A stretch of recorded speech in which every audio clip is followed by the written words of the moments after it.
Hey PRA kids, this is Mrs. Heald. I'm going to show you guys a couple things about turning in work in Google Classroom. So right now I'm pretending I'm in Mrs. Painter's class. So I'm going to go to my classroom and find my assignment, which is called Practice Assignment. The newest stuff is on top. When I open it, I'm going to read through all my directions and go through the steps. So I'm going to start by watching the Brain Pop video about fingerprints. So I'll click and it will open and I'll watch the video. It'll have you log in, of course. And then in step 2 it says do the challenge in Brain Pop. So that's the challenges right there. 3 says complete the doc fingerprint quiz in your work. So remember, this is your work box right here. So this is my work. I'm going to click on my name. Be careful not to click on the X or you will delete your work. That's no good at all. So I'm going to click on my name to open my work in a new tab. The teacher put this here for me. So I've got kind of a template going on. So I'm going to start by putting my heading in. So I click to the right and then press delete to put in my heading. And then I can click down here.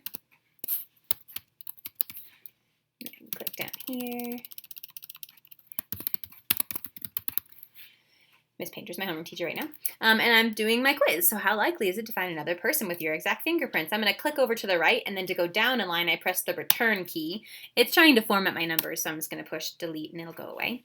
And then I can do my quiz. So I'm going to go back to my assignment. So once I'm finished with my quiz, I do step 4. Create a Google Doc and write a paragraph summary of the video. There's 2 ways you can do this. The first way is to add or create your doc right in the assignment. So I click add or create.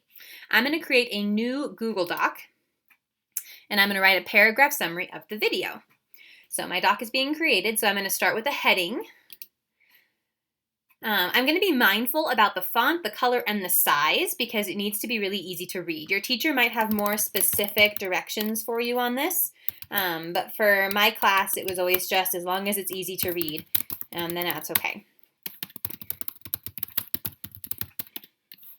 All right, so I'm going to make it a little bit bigger. So again, something easy to read. So in the Brain Pop video, and you're going to write my paragraph. The second way to do this, to do step 4, create a Google Doc, is to create it in my Drive. So if I go to my Google Drive, I started my summary right here in a separate Google Doc. And then what I'm going to do, instead of saying add or create, instead of creating a new doc, I'm going to link to my Google Drive. And I'm going to go pull something straight out of my Google Drive. So here it is. I started it already, and I just click add. So you can either add it from your Drive or create a new one right in the assignment.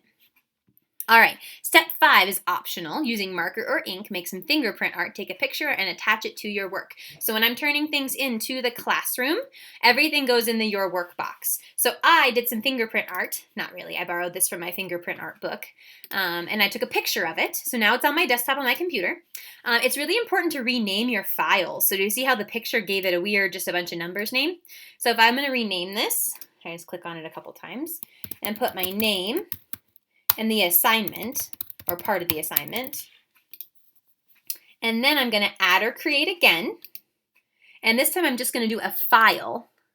And it's going to let me drag and drop my file, my picture of my work, and upload it straight into my classroom.